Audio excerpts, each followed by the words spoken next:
Hai, Assalamualaikum dan selamat kembali ke Suara Sastra. Bicara Sastra, sebuah inisiatif untuk mendengar dan berbicara bersama penulis-penulis tempatan dan senusantara tentang sastra Melayu.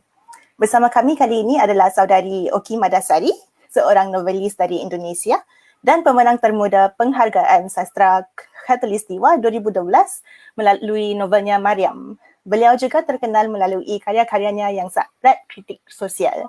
Dengan itu, izinkan saya menjemput saudari Oki dan moderator kami Dr. Azhar Ibrahim untuk berbicara sastra. Okay. Hai. Halo, selamat malam semua dan salam sejahtera. Terima kasih Hazwani, terima kasih teman-teman yang dalam talian sedang menonton kami.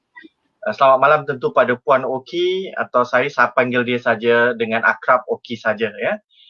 Kami pertama kali ketemu Oki, saya sangat beruntung beberapa tahun yang lalu ya di ASEAN Literature Festival di Jakarta. Ya, semenjak dari itu kami berpaut persahabatan ya sehingga saya agaknya terus mencari karya beliau dan membaca satu novel beliau dan terus kemudian bersama-sama dengan teman-teman di Singapura, di NAC dan telah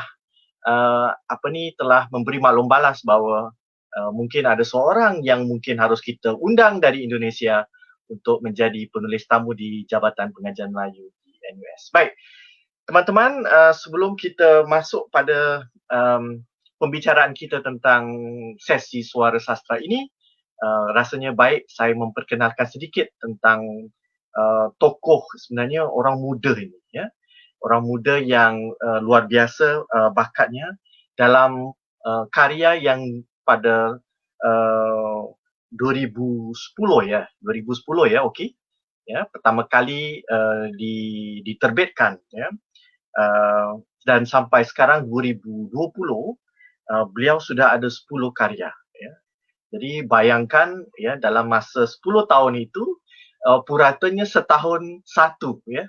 Itu luar biasa dengan 5 novel, 1 antologi cerpen, 3 sastra kanak-kanak ya dan 1 kajian ilmiah ya. Buat masa ini Puan Oki sedang menghabis seorang calon di Jabatan Pengajian Melayu, calon PhD dan kebetulan juga di bawah penyeliaan saya. Itu agak menarik juga di sini. Tetapi saya lebih lihat Oki sebagai sahabat ya dari seorang seorang kandidat ya buat masa ini kerana saya rasa Oki adalah kawan sastra, sahabat sastra yang sangat berpengalaman ya, visi yang luas ya. Dan kita tahu ya kalau kita menjenguk sedikit biodata beliau ya, pengalamannya luar biasa ya, dengan anugrahan ya, dengan pendedahan beliau di merata Euro Amerika ya. Sebelum menjadi penulis tamu di NUS, beliau adalah juga penulis tamu di Iowa ya. Iowa Fellowship itu memang terkenal ya, banyak yang diidam-idamkan oleh ramai penulis ya. Jadi saya dengan bangga dan saya rasa satu juga aset apabila Oki datang menyambut PhD-nya, program PhD di jabatan kami, jabatan saya dan juga satu aset bagi Singapura. Dan sekarang beliau berada di Singapura, belum dapat keluar lagi kerana COVID, sudah lama. Jadi apa khabar Oki sekarang? Baik? Baik sekali, sedang sibuk belajar bersama Dr. Azhar di NUS. Jadi COVID ini ada keberuntungan juga buat saya karena dia membuat saya terpaksa fokus, terpaksa untuk konsentrasi membaca, belajar. Dan selama lockdown kemarin, saya sudah menyelesaikan satu novel. Jadi novel anak-anak saya itu kan memang direncanakan akan jadi 4 buku. Nah, saya masih punya utang 1 buku terakhir dan alhamdulillah kemarin selesai selama Singapura lockdown. Jadi saya selesai saat lockdown. Nanti jadi itu Siri Mata ya, Oki? Yang Siri Mata ya. Siri Mata kan memang saya mau bikin 4 dan sekarang alhamdulillah sudah selesai berkat COVID. Ya, okey. Saya perhatikan banyak novel-novel anda itu, yang 5 itu sudah ada yang diterjemah ke dalam bahasa Inggeris, kemudian ada yang Jerman dan ada juga bahasa Arab. Bagaimana dengan karya yang 4 Siri Mata itu, karya kanak-kanak itu? Sari Mata Ya. belum diterjemahkan karena memang baru terbit, umurnya belum ada 2 tahun lah seri itu.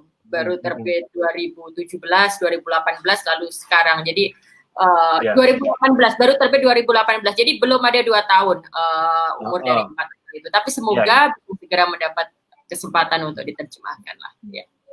Okey, ada pernah saya dengar disebut oleh seorang sarjana dari UI, tak silap saya, bahawa potensi anda dan bakat anda yang luar biasa, karya anda mungkin masuk dalam kanon, ya, kanon sastra Indonesia, dan mungkin anda adalah potensi pengganti Pramoedya Anantatur, ya. Bagaimana pendapat anda tentang kalungan seperti itu? Ya. Saya masih ingat siapa yang mengatakan itu. Itu yang mengatakan namanya Profesor Absanti Djoko Suyanto. Beliau adalah guru besar di bidang sastra dan dia juga penerjemah buku-buku luar untuk dibawa ke Indonesia. Nah, dan uniknya beliau mengatakan itu saat saya baru menerbitkan buku pertama. Jadi sama sekali tidak ada yang kenal saya di dunia sastra, sama sekali belum ada yang pernah baca karya saya, dan entah kenapa Bu Absanti, Prof. Absanti hanya berbekal satu karya itu bisa membuat klaim yang sedemikian besar gitu, yang membuat saya sendiri, wow, apakah betul gitu kan, takut juga, merinding juga kan mendengarnya ketika baru buku pertama disampaikan seperti itu. Tapi apapun ketika saya mendengar itu menjadi tantangan sendiri juga buat saya, bahwa itu artinya tidak boleh berhenti di satu karya itu. Jadi ketika tahun 2010 menerbitkan karya pertama, bagi saya itu hanya menjadi pembuka saja untuk saya agar tetap bisa menerbitkan karya-karya selanjutnya. Nah, kalau tadi disebut kata kanon gitu, itu kan sebenarnya hanya kategorisasi yang selalu debatable ya. Kita setiap kali ada orang mau membuat kanon, pasti kemudian ada orang yang mempertanyakannya, ada orang yang mau menggugatnya, ada orang yang tidak setuju. Tapi saya pikir ini bagian dari upaya merayakan sastra. Jadi kalau saya berpikir sah-sah saja orang membuat kanon, kalau memang ada yang tidak setuju buku-bukunya itu kurang dirasa kurang pas atau harus ada buku tambahan, suara yang men-challenge itu, suara yang mengkritik itu justru akan semakin membuat perdebatan sastra semakin semarak, dan itu yang kita butuhkan. Benar. Dan perdebatan sastra itu malahan memberuntungkan penulis dan pembaca, ya. Itu yang betul sekali.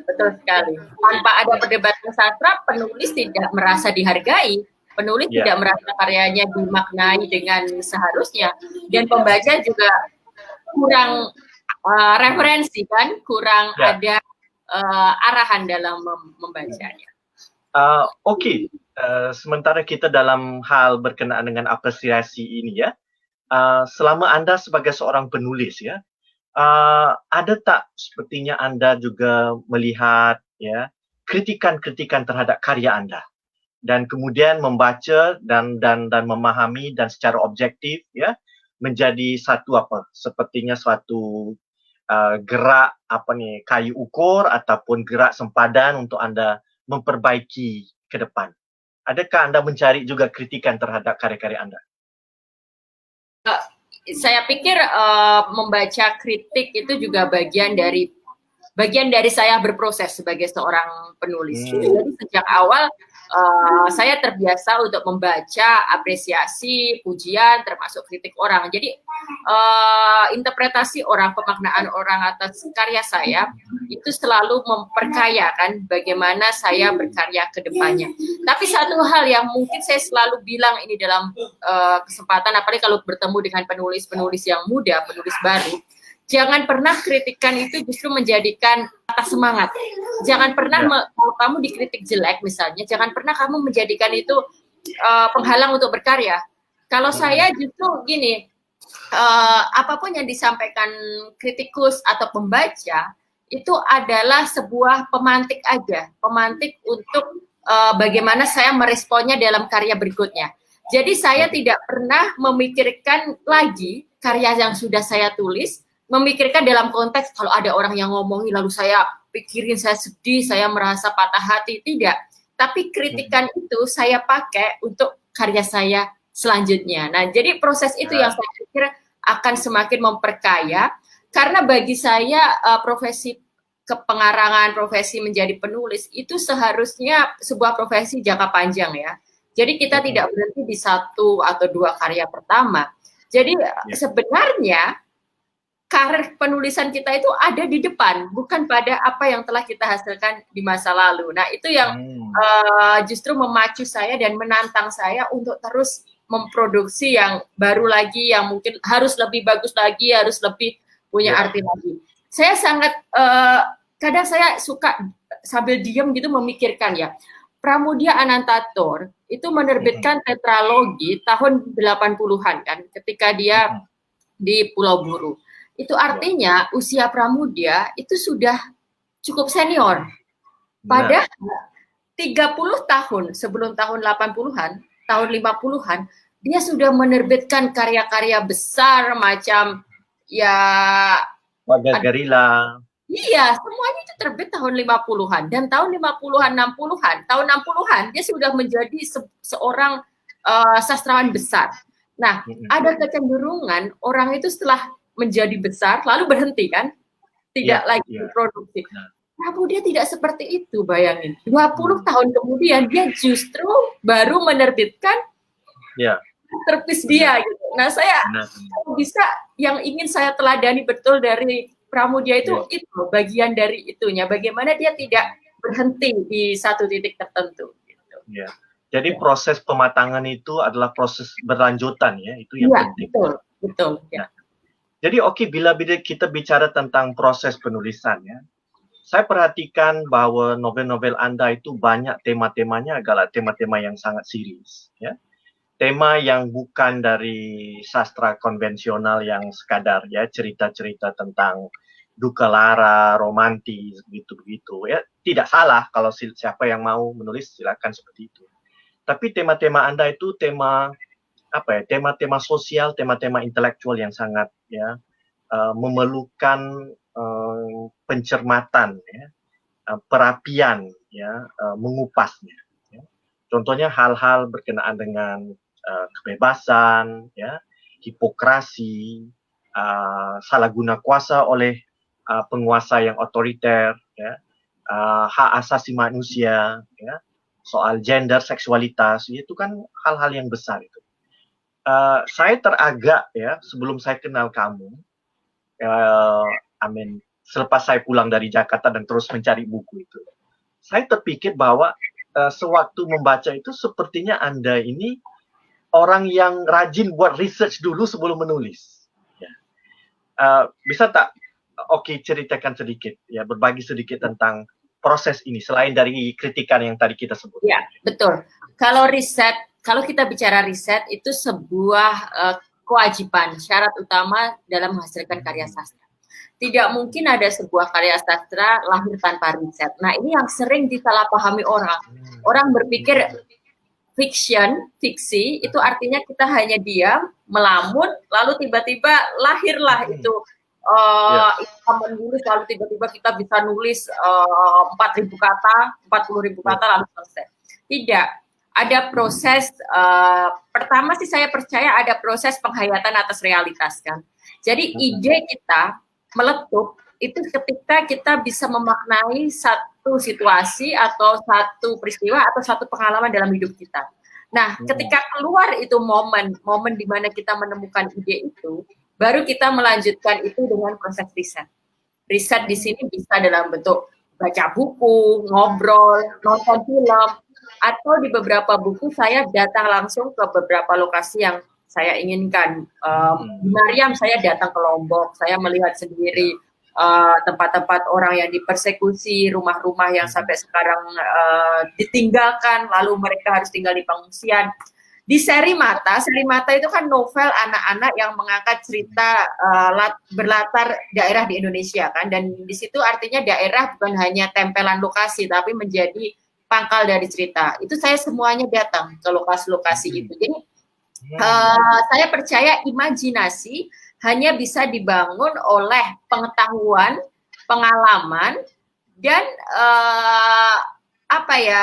pemaknaan kita atau kemungkinan-kemungkinan yang hendak kita tawarkan pada dunia, pada sebuah realitas. Nah, itu bagaimana kita membangun imajinasi. Jadi tidak akan bisa terbangun sebuah imajinasi jika si pengarangnya tak punya pengetahuan, si pengarangnya tak punya pengalaman.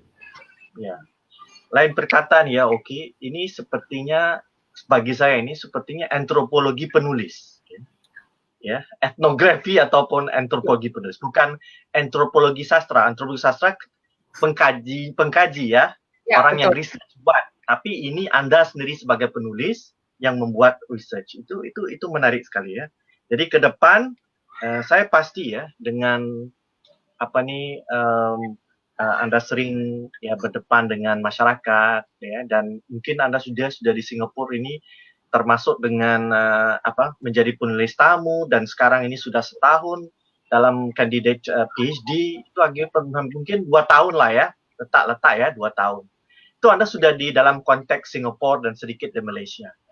Mungkin satu hari ya Anda mungkin ya berdasarkan pemerhatian Anda dengan yang di sekeliling ini akan menulis satu tentang apa yang Anda alami dalam lokalitas sekarang ini. Mungkin sekali, sangat mungkin. Dan sekarang buat pembaca Indonesia pasti sudah tahu, baru hari Minggu lepas, cerita pendek saya terbit di koran Kompas.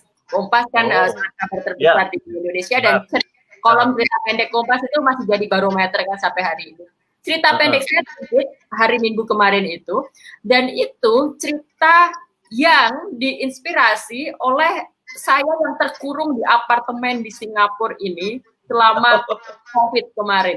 Jadi judul cerita pendeknya sendiri-sendiri. Jadi itu betul-betul cerita pendek tentang seseorang yang harus berada di negara tertentu, terkurung di apartemennya, hanya melihat jendela apartemen seberang, dan sudah dia tengah kesunyian, kegalauan, kebingungan, itulah imajinasi terbangun, dan cerita pendek itu pasti ramai pembaca Oki yang bisa relate dengan pengalaman yang Anda lukiskan itu ya. Pasti. Iya betul, karena kemudian walaupun itu betul-betul konteksnya spesifik saya di Singapura, tapi pengalaman lockdown dan terkurung itu dialami oleh seluruh manusia di dunia kan, semasa COVID ini, semasa pandemi ini. Jadi betul-betul ketika saya publikasikan itu, banyak orang yang langsung kirim saya foto mereka sedang berada di apartemen di Jakarta, apartemen di kota lain. Cuma kemudian mereka bilang, kok saya nggak bisa punya imajinasi kayak gini ya, padahal situasinya sama. Nah, ini menurut saya yang harus sama-sama dilatih gitu ya. Itu kan kalau satu sisi itu ya, selain research itu kan bakat menulis itu kan kadang-kadang datang ya, itu kita tak tahu datangnya dari mana, tapi perlu diasah itu kan. Ya, betul. Perlu diasah, perlu dibeli tambah. Oke. Bagaimana sebenarnya tadi kita menyebut sedikit tentang proses ya. Waktu Anda muda remaja itu, peringkat umur berapa yang Anda benar-benar jatuh cinta dengan sastra?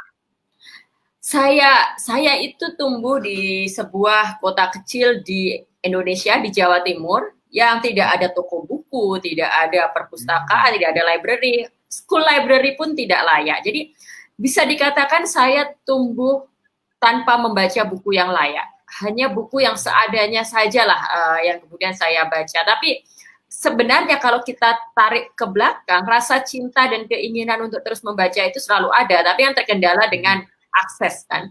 Baru kemudian ketika saya pindah ke kota yang lebih besar, punya uang untuk membeli buku, nah disitulah akses terbuka lebar dan pemantik bahwa seperti ada jendela yang terbuka langsung gitu. Jadi tadi Dr. Azhar kan menyebut bahwa bakat, tidak semua orang punya bakat rasa, tapi kadang-kadang bakatnya itu kita nggak bisa lihat karena tidak punya saluran untuk mempertemukan itu. Tidak ada kesempatan untuk mengelaborasi itu. Kesempatan saya baru terbuka ketika saya pindah ke Jakarta. Jadi di Jakarta itu saya punya masa sekitar katakanlah 3 tahun, saya habiskan untuk membaca buku-buku sastra. Jadi saya lahap semua karya sastra Indonesia, berbagai karya-karya penting dunia. Nah, dalam proses melahap itulah seperti terbuka itu pikiran. Exposure kan orang kalau bilangnya exposure, seperti terbuka dan benar-benar kita jadi tahu, oh begini ya ternyata cerita itu, oh begini ya ternyata membangun sebuah cerita pendek atau novel itu. Dan di momen itulah kemudian saya jadi lebih bisa memaknai itu tadi realitas atau pengalaman. Jadi saya bertahun-tahun pengen punya buku, pengen nulis buku, tapi momen saya menemukan apa yang saya tulis nih dalam novel pertama saya, itu baru setelah saya melalui periode intensif untuk membaca karya sastra itu. Jadi baru setelah saya pindah ke Jakarta. Padahal akhirnya yang saya tulis di novel pertama adalah pengalaman yang sudah saya miliki sejak saya kecil, tentang keluarga besar saya, tentang kehidupan di desa saya, tapi itu baru dapetnya setelah di Jakarta. Nah, ini mungkin yang bisa kita sama-sama mungkin sama-sama kita pelajari atau analisis bahwa memang setiap orang kayaknya sepertinya butuh kesempatan agar terbuka itu pikirannya itu. Nah, kesempatan itu yang tidak dimiliki setiap orang, saya rasa. Itu bagian dari privilege juga sih, saya percaya sih. Benar. Mungkin juga ya, Oki, mungkin pengalaman Oki juga sama saya itu. Saya dibesarkan dengan dalam persekitaran yang tak ada buku ya. Malahan koran saja, surat kabar itu pinjam itu sama neighbor yang punya uang beli surat kabar ya, itu bayangkan ya. Jadi memang ya datangnya kemudian ya, lepas ya masuk kampus ya. Bicara tentang masuk kampus ya, saya perhatikan kalau dari segi training Oki ini di peringkat S1 mungkin sains politik ya, political science ya. Kemudian S2 yaitu masters ya, sarjana itu sosiologi, benar ya. Jadi sebenarnya pendedahan dan latihan dari yang Oki dapat itu seperti sains sosial ya, sains kemasyarakatan. Ya kan, ilmu kemasyarakatan, dan saya rasa itu sangat juga tentu membantu Anda untuk berbicara dengan lebih lebih tuntas ya, lebih tuntas dengan dengan topik-topik atau tema yang Anda mau angkat ya. Selain daripada sains sosial ya, ilmu kemasyarakatan, dalam dunia kesusastraan Indonesia, ikon-ikon mana yang selain Pram yang Anda sangat pandang, sangat hargai dan menjadikan sepertinya idola Anda lah pada awal-awalnya? Bukan idola mungkin ya, tapi saya punya ikatan personal dengan Umar Khayyam. Jadi Umar Khayyam lewat karyanya Para Priyayi itu bisa dikatakan berkat Para Priyayi itulah betul-betul ide saya itu terbuka, inspirasi, imajinasi. Saya seperti ada api yang tiba-tiba dinyalakan gitu loh dalam pikiran saya setelah baca Para Priyayi itu. Jadi ketika baca Para Priyayi, saya langsung, oh bisa ya ternyata pengalaman seperti ini menjadi novel. Oh bisa ya ternyata daerah saya, daerah kecil di Jawa Timur sana itu diolah menjadi setting karya sastra yang memikat, tapi juga sekaligus membongkar persoalan dalam masyarakat. Nah, seketika setelah saya menamatkan Para Priyayi, saat itulah saya bilang ke diri saya, wah saya harus nulis novel juga. Jadi sampai saat ini saya betul-betul clear, masih ingat momennya di mana saya memutuskan nulis novel itu berkat Para Priyayi Umar Khayyam itu. Jadi itulah yang bagi saya memang punya pengaruh yang langsung personal terhadap sepertinya ya satu gerbang ya untuk memantik itu ya. Anda sendiri pernah ketemu tokoh-tokoh sastra yang besar-besar ya sebelum menulis atau proses menulis ada? Sepertinya. Iya, kalau yang tokoh yang seperti itu masanya berbeda sekali, mereka sudah meninggal lebih dulu, itu dia. Jadi terus yang menarik khusus untuk saya gitu, kalau penulis yang lain biasanya sebelum menerbitkan satu karya pertama mereka sudah lebih dulu menjadi terlibat dalam komunitas atau sudah dulu rajin lah datang ke sastra-sastra. Saya sebelumnya enggak. Jadi sebelum saya betul-betul karya saya terbit, saya hanya menjadi pembaca, betul-betul pembaca. Jadi tidak berinteraksi dengan penulis langsung itu. Baru ketika karya terbit, barulah interaksi itu dimulai. Tapi untuk karya seperti Pram dan Umar Khayyam, sayangnya saya masuk ketika mereka sudah lebih dulu meninggal, jadi tidak sempat lagi. Ya. Oke. Jadi kalau dengan sastra sepertinya Anda ini stranger dulu lah ya sebelum masuk ya. Betul sekali. Dan saya pikir mungkin juga Anda tidak duduk dalam ini ya workshop literature gitu ya. Tidak. Tidak kan? Saya artinya kalau refleksi atas perjalanan saya sekarang gitu kan, bisa dikatakan saya berkarya di 3 genre kan. Satu tulisan jurnalistik, itu pasti ada workshopnya, ada pelatihan intensifnya.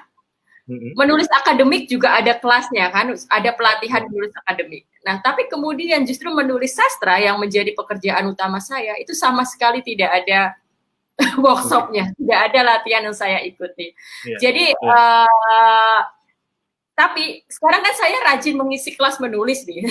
Saya rajin memberi workshop bagi teman-teman yang ingin belajar menulis sastra. Nah, saya bisa sedikit memberikan pemantik lah, karena saya tahu bagaimana saya mendapatkan secara otodidak, tapi juga saya tahu ketika saya belajar dalam genre penulisan yang lain seperti jurnalistik dan tulisan akademik misalnya, basic penulisan tetap bisa kita ajarkan. Lalu bagaimana kita membangun imajinasi itu tidak bisa diajari, tapi bisa dilatih bersama-sama. Nah, jadi kalau ikut kelas penulisan saya, biasanya saya menghabiskan waktu lama untuk latihan membangun imajinasi itu. Jadi saya tidak lagi bicara banyak soal teknik menulisnya. Karena menurut saya teknik menulis itu seharusnya dipelajari langsung dengan membaca banyak buku. Tapi bagaimana kita berlatih membangun imajinasi itu yang saya pikir harus lebih banyak ditanamkan di kelas-kelas penulisan. Itu kan artinya juga critical thinking kan di situ kan. Jadi bagi yang ikut kelas penulisan saya biasanya sudah hafal itu bahwa saya akan menghabiskan waktu lebih banyak untuk mematangkan ide. Karena tanpa ide yang matang, kamu tidak akan bisa menghasilkan tulisan apapun. Gitu. Juga agak menarik ya Oki untuk pikirkan karena ya Anda itu sepertinya masuk dalam gerbang ya yang tadi saya panggil stranger ya. Dan ya keluarga dan teman-teman Anda tahu Anda ini dari dari jalur akademik lah ya, mulainya kan S1, S2 ya kan. Tapi waktu kamu pertama dalam 2010 menjadi penulis ya, dan ya sepertinya karya yang pertama itu meletup. Itu bagaimana tanggapan keluarga kamu itu? Keluarga, saudara mara gitu, kawan itu. Itu kan sepertinya agak pasti kaget itu kan. Oh, ini Oki. Mereka masih belum percaya. Terus terang aja waktu satu karya pertama terbit, walaupun itu apresiasinya banyak, walaupun itu langsung cukup laris dibeli orang, saya sudah mulai book signing di mana-mana, tapi belum percayalah. Di Indonesia memang berkarir di dunia kepengarangan, menjadi pengarang itu bukan serius job kan, bukan itu bukan pekerjaan serius. Jadi saya masih, orang tua saya masih mengharapkan saya kembali jadi pegawai negeri, civil servant. Tapi ini, menurut saya masih bisa ingat sekali momentum saya betul-betul akhirnya diterima itu sepertinya ketika saya mendapatkan Khatulistiwa Literary Award. Keluarga saya baru betul-betul menganggap ini karir yang serius, ini adalah pilihan hidup yang serius, baru setelah saya mendapat penghargaan yang ada uangnya, dan itu jelas kelihatan kan, oh bisa ya saya gitu. Nah jadi setelah itu baru saya betul-betul dipercaya untuk berkarir di jalur ini. Nah, tapi di sisi yang lain juga, saya mau menekankan juga bahwa ini bukan soal keluarga saya ya, bukan soal keluarga saya atau orang-orang di sekitar saya, tapi bahwa memang menjadi pengarang itu bukan soal 1 atau 2 buku gitu loh. Saya nggak percaya pada orang yang banyak sekali penulis-penulis Indonesia, penulis muda yang sepertinya sebenarnya punya potensi, tapi 1 buku terbit habis itu tak ada lagi, habis itu dia hilang. Dua buku terbit hilang. Nah, itu nggak bisa. Kalau kamu mau menjadi seorang penulis yang punya pengaruh, yang gagasanmu betul-betul berdampak pada orang, ini bukan pekerjaan di 1-2 karya. Kembali ke contoh Pram lah, itu kan pekerjaan sepanjang masa, sepanjang usia. Lalu kalau kita bicara tanggapan dunia sastra Indonesia secara umum, saya sangat notice kok, mereka pun ketika saya keluar dengan novel pertama saya, yang ada dalam pikiran mereka pasti, ini hanya keberuntungan pemula. Hanya, biasa orang kalau baru buku pertama lalu bagus, tapi setelah itu akan hilang gitu kan. Buat orang yang sudah lama berada di dunia sastra, mereka pasti sudah melihat banyak sekali bibit-bibit yang baru akan tumbuh, tapi kemudian menghilang. Jadi di sini pembuktian di karya-karya selanjutnya ini bukan sekedar soal pembuktian pada keluarga saya, tapi pada seluruh khalayak di dunia sastra, pada seluruh pembaca. Ya. Oke, tadi Anda menyebut tentang keseriusan ya, dan novel Anda ini kalau ya misalnya ya saya orang luar ya yang melihat membaca itu saya akan meletak dalam kategori novel intelektual ya, sebab tema-temanya itu adalah tema-tema yang serius ya. Bukan berarti hanya hal-hal serius saja dibicarakan oleh intelektual, tapi pengolahan ya, analisisnya itu ya, ataupun sepertinya saya lihat ada sepertinya yang agak dalam istilah sosiologi itu diagnostik ya. Itu merungkai dan mau memecahkan masalah. Nah, banyak topik, banyak tema yang Anda sudah masuk. Tadi yang saya sebut antara lain ya, persoalan kekuasaan, HAM, ya, gender, keagamaan dan sebagainya. Apa yang mungkin Anda rasa di depan Anda yang belum lagi Anda rasa belum lagi tercapai ya, diterjemah dalam karya Anda? Ya, sebenarnya apalagi itu kan masih banyak kok, masih banyak permasalahan-permasalahan yang ada dalam masyarakat yang masih bisa diangkat dan harus saya angkat gitu. Yang menarik dari karya sastra sebenarnya kan betapapun pentingnya isunya atau temanya, kamu harus menyajikan itu dalam bentuk cerita, dalam bentuk karakter manusia. Nah, kalau bicara karakter manusia, bicara bagaimana peristiwa yang dialami manusia atau adegannya, kita akan selalu bisa menemukan situasi yang khas, yang tidak akan mengulang, asalkan kita kreatif dan kita punya critical, bisa memahami situasi dengan gaya kritis kita. Nah, jadi misalnya konteks questioning agama atau kekuasaan otoriter, militer dan sebagainya, kita tetap akan bisa melahirkan karya yang totally new gitu loh, yang betul-betul baru, yang tidak mengulang, karena kita akan menciptakan karakter-karakter manusia yang membawa konteks situasi yang berbeda. Jadi garis merah karya-karya saya akan tetap sama, saya rasa akan tetap selalu berusaha untuk mempertanyakan kekuasaan, baik itu kekuasaan dalam berbagai lapisnya dan berbagai bentuk. Tapi bagaimana saya menyajikan lewat karakter macam apa, lewat plot story kayak apa, atau lewat peristiwa dan pengalaman seperti apa, itu akan selalu berbeda. Jadi sebenarnya bagaimana saya akhirnya menerbitkan buku anak-anak itu, kalau bagi saya sebagai seorang kreator, bagi saya seorang writer, ini adalah sebuah pencapaian baru. Jadi saya sudah membuktikan bahwa sebagai penulis saya bisa menjelajah genre yang beragam. Jadi saya tidak stuck di satu model tertentu. Saya kemudian juga bisa memasuki dunia imajinasi anak-anak. Nah, kemudian dalam cerita anak-anak itu saya juga memasukkan unsur kritik sosial, saya juga membawa isu-isu besar tapi dalam narasi anak-anak. Jadi artinya tidak ada kreativitas itu unlimited lah, tak terbatas. Tinggal bagaimana kita nanti menyajikannya. Jadi saya pikir saya masih punya banyak tabungan persoalan atau ide untuk bisa disajikan dalam karya sastra. Ya, itu persoalan penyajian secara kreatif itu ya, yang fiktif itu kerja bukan sekadar memuntahkan ya. Kadang-kadang kita lihat ada yang membawa persoalan, tetapi dari selepas membaca 4 halaman kita sudah tahu agendanya apa. Jadi bukan ceritanya itu. Jadi dia agak tidak lunak dengan cerita karena dia terlalu agendanya terlalu mendadak atau terlalu terang-terang gitu.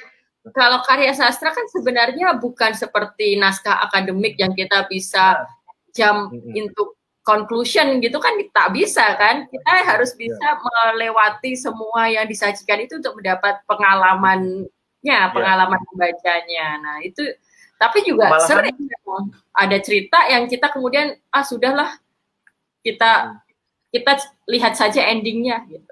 Itu karena dia tidak punya kreativitas dalam menyajikan. Iya, benar. Malahan ya ada penulis besar ya, mereka tuh menulis ringkas sekali itu ya. Dan ceritanya sedikit tapi luar biasa itu untuk nanti kita memaknakan itu. Ya, karena tajamnya itu melukiskan watak manusia ya, tajamnya tentang hubungan manusia itu. Walau ceritanya pendek aja, tapi kedalaman itu yang itu. Dan yang menariknya ya, kami mengajar yang dalam mengajar sastra itu perbedaan guru, anak-anak, teman-teman itu kan macam-macam itu dari sebuah karya. Jadi memungkinkan lebih banyak tafsiran dan tanggapan ya. Itulah bedanya sastra ya. Betul. Saya rasa yang ramai pikir ini hanya sekadar menerjemahkan ya terus ke dalam konteks yang fiktif ya. Sebenarnya lebih dari itu. Oke, sekarang kita sudah ada suatu soalan di sini ya dari Nur Ain ya, mengatakan pada pandangan Puan Oki ya, apakah caranya mau memasyarakatkan lagi karya-karya sastra. Sastra ialah wadah menyampaikan adat, falsafah, ilmu masyarakat, ya, wadah ya. Bukan ini agak terang ya tadi. Namun bagaimanakah caranya mau sampai ke orang biasa seperti yang kita lihat di Gelang Serai, di estate perumahan ya segitu. Ya. Jadi bagaimana memasyarakatkan supaya lebih ya aksesnya lebih kepada orang awam lebih banyak lah gitu. Iya. Nah, ini yang harus diluruskan dulu. Justru sebenarnya menyampaikan berbagai hal lewat cerita, lewat karya sastra, itu sudah medium yang paling populer. Medium yang paling bisa menjangkau banyak orang. Kita mau bicara tentang penindasan, tentang militerisme, tentang diskriminasi, tak mungkin kan kita sodorkan ke makcik-makcik kita buku teks Amartya Sen atau buku teks Cornel West.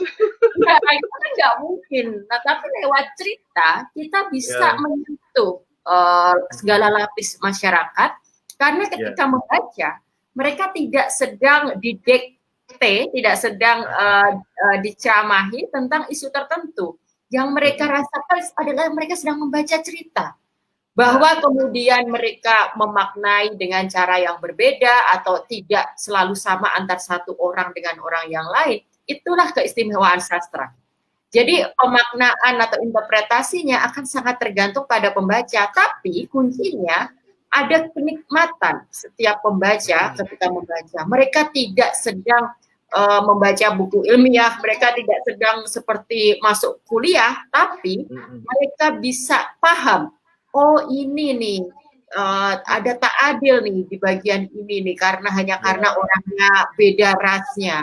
Oh ini tak bisa kayak gini, masa agama harus seperti ini. Itu kan pemahaman yang memang kita ingin capai dengan segala konsep-konsep ilmiah itu pun sebenarnya tujuan kita kan tidak membangun kesadaran. Nah, jadi saya sangat percaya, saya sendiri kenapa saya memilih lewat sastra, karena saya percaya ini medium terbaik untuk menyampaikan pesan, untuk menggugah kesadaran, untuk membentuk empati.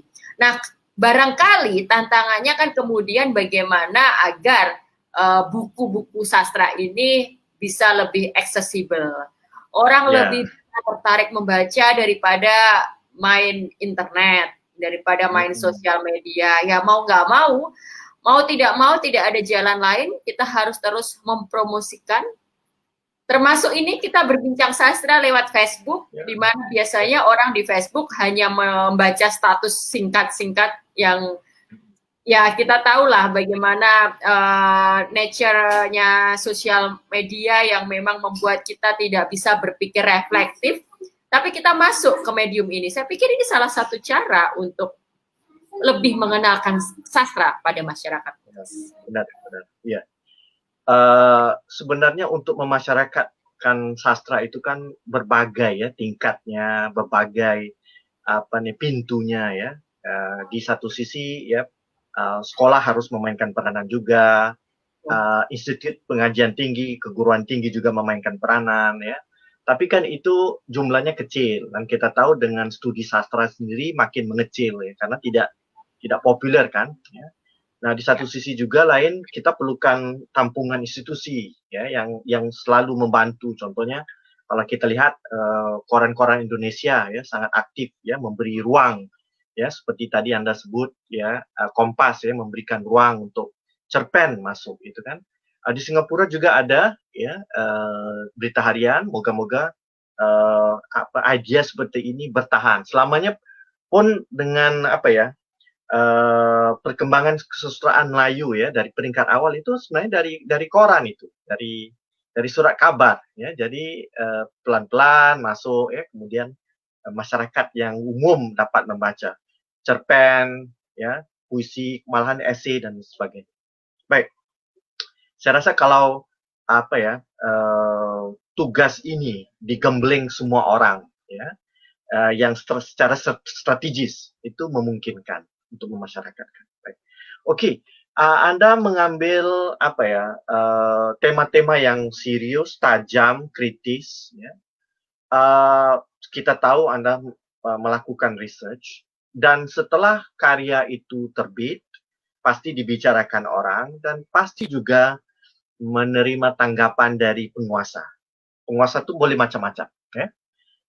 Adakah pengalaman Anda yang tidak menyenangkan karena Anda menyuarakan hal-hal yang kritis? Langsung Anda berdepan dengan ya sisi penguasa yang merespon, sama ada secara terangan atau secara lembut terhadap tulisan-tulisan Anda? Saya bahkan tidak hanya penguasa ya, tapi pembaca.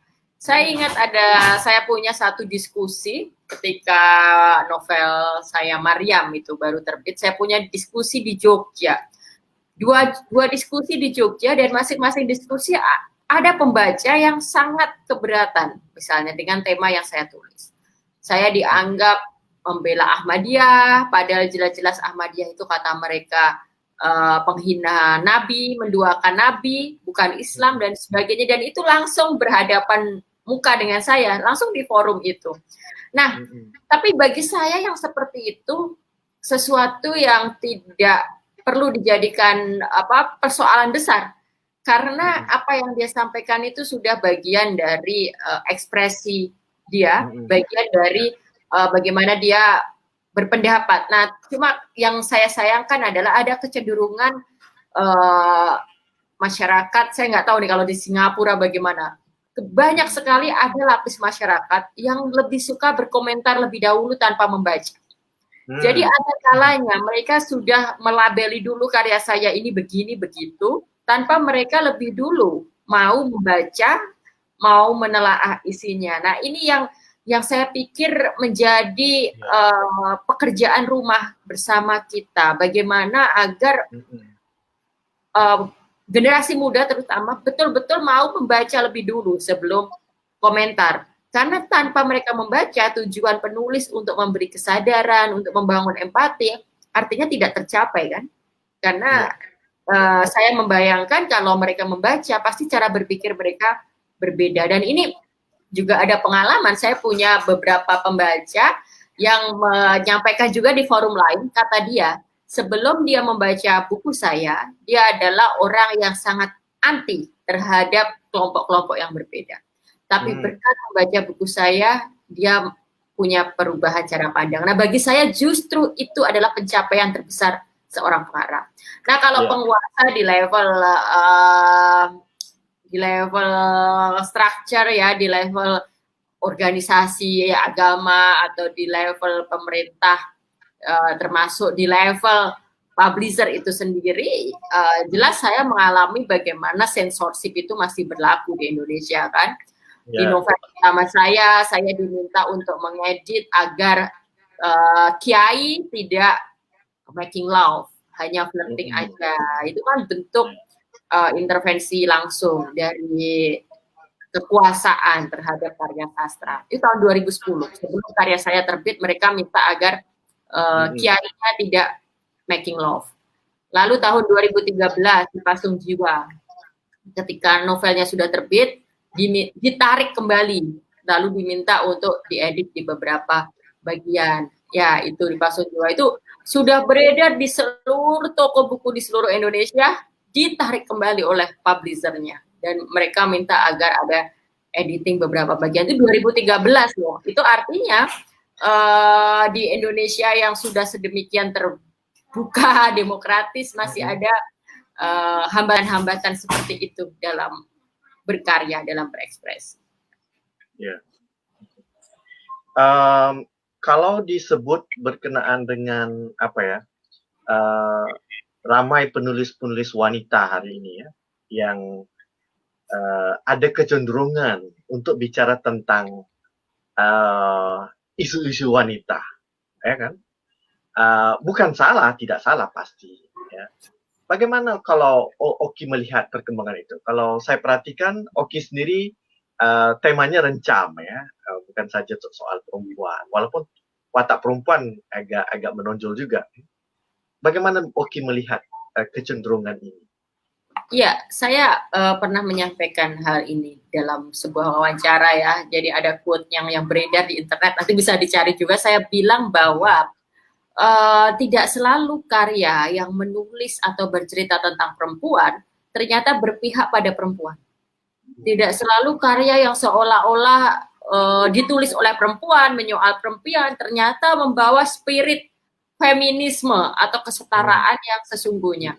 Banyak sekali karya-karya di Indonesia sekarang ini, dan juga saya yakin di seluruh dunia sekarang ini, karakter utamanya perempuan, dunianya dunia perempuan, isu yang dibawa seolah-olah sekitar persoalan perempuan, tapi justru menempatkan perempuan sebagai misalnya objek dari konsumerisme, menempatkan perempuan sebagai bagian cerminan dari hedonisme, menempatkan perempuan sebagai katarsis atau escapisme aja dari realitas yang kemudian fulfill mimpinya perempuan-perempuan muda di berbagai dunia gitu loh. Jadi hanya menjadi simbol wah ini perempuan muda independen, lalu biasanya punya karir bagus, punya pendidikan bagus, tapi that's it gitu. Nah, menurut saya yang seperti itu tidak selalu berpihak pada perempuan, tidak selalu sesuai dengan spirit dari feminisme, equality, kesetaraan itu tidak betul-betul ada. Jadi ini yang perlu kita refleksikan bersama, kita diskusikan bersama. Apakah benar karya-karya yang karakternya perempuan dan ditulis oleh perempuan itu membawa isu kesetaraan perempuan atau keberpihakan pada perempuan? Saya lihat tidak selalu seperti itu. Dan bagi saya sendiri, karya-karya saya jelas memang banyak mengangkat persoalan perempuan, tapi yang menjadi concern utama saya adalah bagaimana kita bicara keadilan, termasuk keadilan pada perempuan itu kita bicara soal kesetaraan, kita bicara soal kesenjangan, dan itu artinya ada keberpihakan kalau memang saya menulis tentang perempuan di situ gitu. Ini yang harus sama-sama kita jadikan catatan lah, bahwa bukan karena yang nulis perempuan lalu otomatis menjadi karya yang menyuarakan isu perempuan. Malahan kalau kita lihat karya besar yang ditulis oleh para penulis lelaki juga ya, kalau ya pasti juga ada yang jelas itu keberpihakannya kepada perempuan, ya kan? Tanpa memegang label dia seorang feminis, ya kan? Betul, tanpa memegang itu, ya. Teman-teman ya yang sedang mengikuti lewat Facebook, sekiranya Anda ada soalan kepada Puan Oki, ya silakan ya. Kita baru ada satu soalan dari Nurul Ain. Ya. Saya rasa ini boleh diikuti oleh banyak teman-teman yang lain. Ya. Baik, sementara kita menunggu soalannya, Oki. Satu perkara yang mungkin saya perhatikan adalah Anda sudah mencuburi tentu dengan baik ya, novel, cerpen, pasti ilmiah, ya. Bagaimana pula dengan satu hari ke depan, mana tahu ya, adakah Anda minat untuk menulis puisi ataupun esei sastra? Iya, menulis puisi saya menulis, tapi hanya belum berniat untuk menerbitkan secara luas. Saya menulis ketika saya diminta untuk jadi pembaca puisi di sebuah acara. Nah, saya daripada saya membacakan puisi yang sudah ada, biasanya saya membuat puisi yang sesuai dengan tema atau tujuan acara. Lalu selebihnya ya, saya belum siap untuk menerbitkan buku puisi itu. Tapi mudah-mudahan siapa tahu nanti berproses saya bisa menerbitkan buku puisi. Kalau esei sastra saya sebenarnya sedang menyiapkan, sedang mulai menulis, tapi saya tidak tahu kapan selesainya. Bukan kumpulan esei atas kumpulan esei sastra, tapi saya sedang menulis tentang itu tadi yang Dr. Azhar sebut tadi, misalnya apa sih bahasanya, antropologi pengarang atau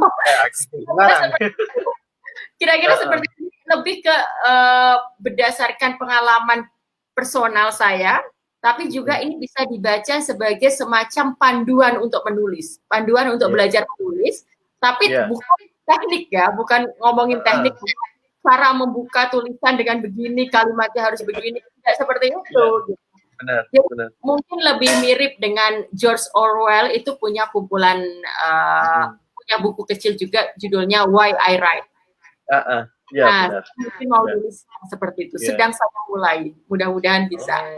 Ya, mudah-mudahan itu mungkin sangat membantu ya anak-anak yang ya penulis-penulis muda yang ya beraspirasi untuk mengikuti jejak Oki di sini ya. Baik, Oki, kalau sekiranya ya Anda diberikan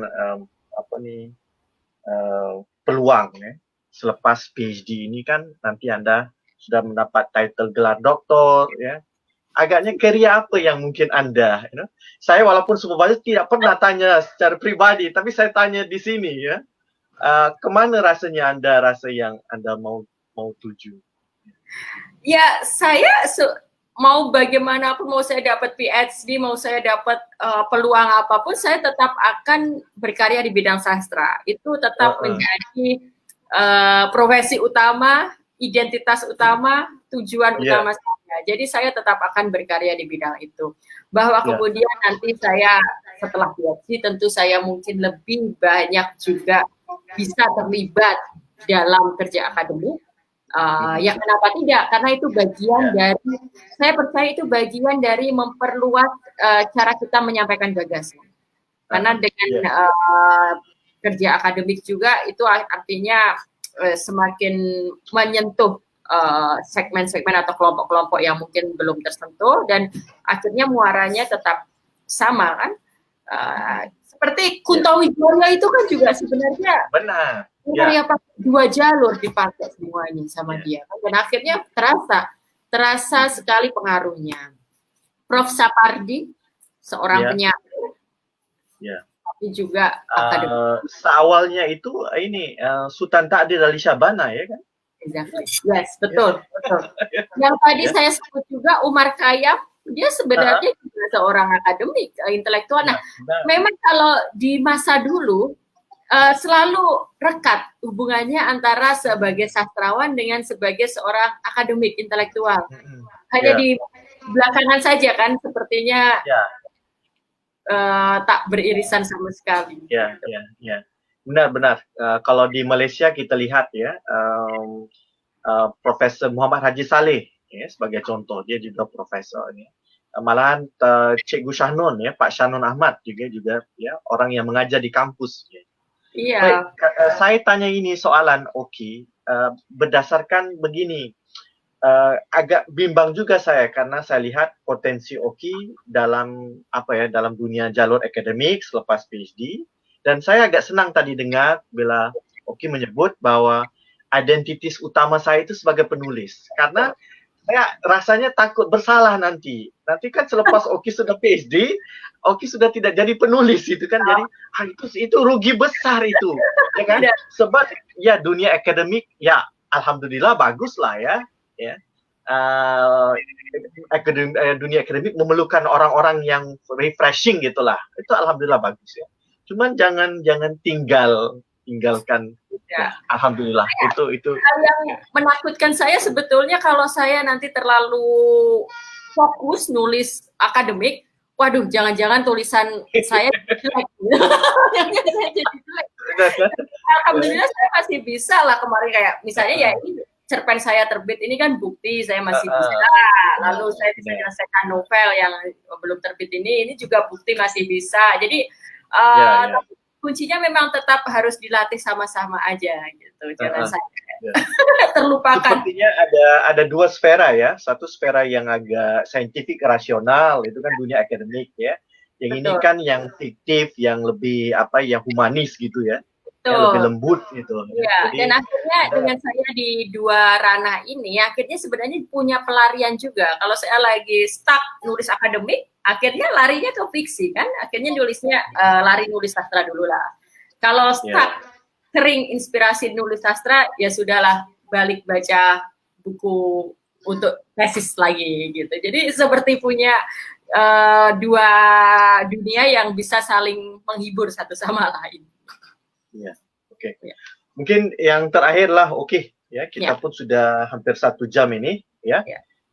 Dalam sesi ini, terima kasih banyak. Tapi satu soalan yang mungkin saya rasa ramai ya anak-anak muda yang menonton, ya, sama ada sekarang ataupun dalam rekod yang kemudian, gitu.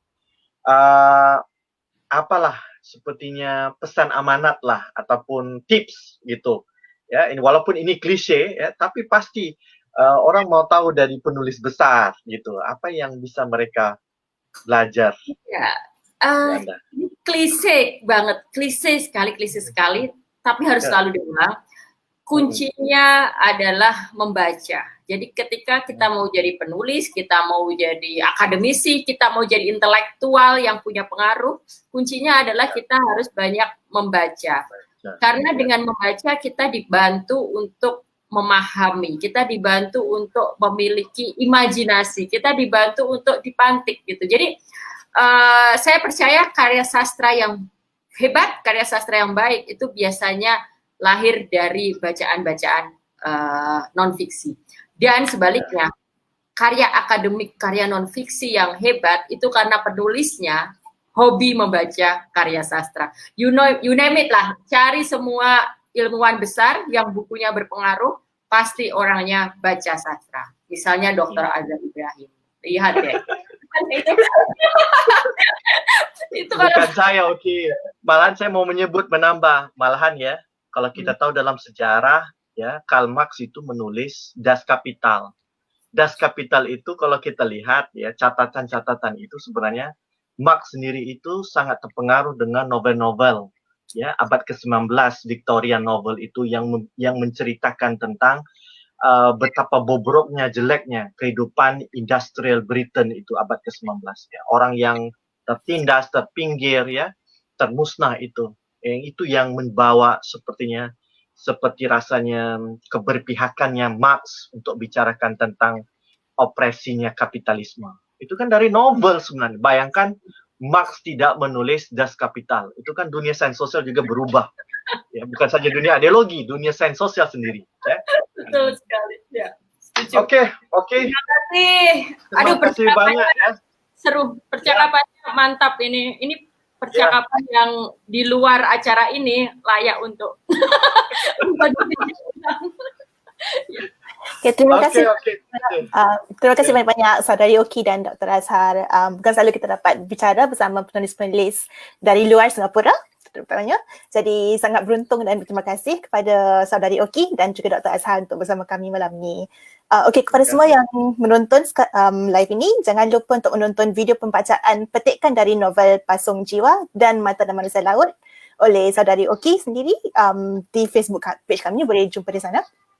Ataupun dapatkan buku-buku atau e-books buku-buku Oki di laman gramedia.com. Terakhir sekali ingin tahu siapakah penulis terusnya yang akan ditampilkan di episod ketiga Suara Sastra.